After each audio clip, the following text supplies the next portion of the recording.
Hello. हा हा साहेब, हा. पाणेगावमध्ये आहोत. कुठे? पाणेगाव घनसावंगी तालुक्यात. अच्छा, घनसावंगी.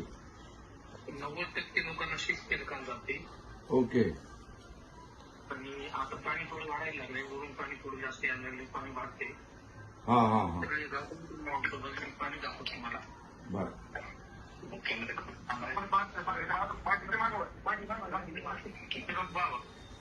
हो, पाणी आलंय. पाणी हो हो हो. पाणी आलंय. लोकांच्या घरात पाणी गेलंय. हो, घरात पाणी गेलंय. हो हो. जवळपास 90% लोक शिफ्ट केले. बर बर. घनसावंगी आणि अंबड तालुक्या मतदारसंघामध्ये 10,000 लोकांना आम्ही शिफ्ट केलं. हा. 12 कॅम्प उभे केले. ओके. कामाची वगैरे सगळी व्यवस्था आम्ही करतो. त्यांना जेवणाची व्यवस्था, त्यांना आता काही कपडे लत्ते अंगावर पांघरून वगैरे सगळं करा. हा. सगळी व्यवस्था करतो. त्या नाश्त्यापासून जेवणापासून. गावातल्या काही लोकांना आपल्याला बोलायचे. हा. जय.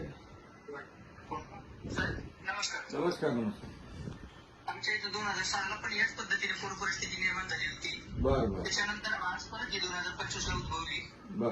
इथं सहकार्य चांगल्या पद्धतीने मिळत आहे आमच्या प्रशासनाकडे आणि आमच्या लोकप्रतिनिधी दादाकडे. हो हो. परंतु आमचं असं म्हणणं आहे की बाबा ही पूर परिस्थिती कायम जर अशीच राहिली दरवर्षी, हो. तर हा आम्हाला जो जाणारा रस्ता आहे त्याच्यावरती 2-3 पुलं आहेत सर. बर. ते पुलाचं जर आम्हाला काम करून मिळालं तर हे पाणी जरी आलं वारंवार तर आम्ही तिथून लवकर बाहेर पडू शकतो. पुलाची उंची वाढवायची ना. पुलाची हाईट किंवा मग नवीन पूल हा, ते नवीन उंचीचा पूल बनवायचा. बरोबर ना. पूल जर मिळाले ते करून देऊ आपण, करून देऊ. हा.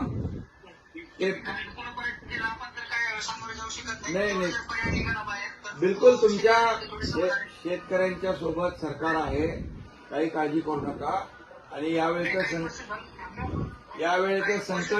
संकट मोठं आहे. आणि त्यामुळे या संकटामध्ये आमदार आपले हिकमत उडान तर तुमच्या सोबत आहेत दिवस रात्र. कार्यकर्ते आहेत, सगळे आहेत. पण आम्ही देखील पूर्ण आहोत तुमच्याबरोबर. जे जे काही नुकसान झालंय, शेतीचं झालंय, शेती खरडून गेली आहे, पशुधन वाहून गेलं आहे, घरांची काय पडझड झाली आहे, सगळ्यांची व्यवस्थित हिकमत तुम्ही आमदार महोदय पूर्ण नीट सगळे पंचनामे करून घ्या.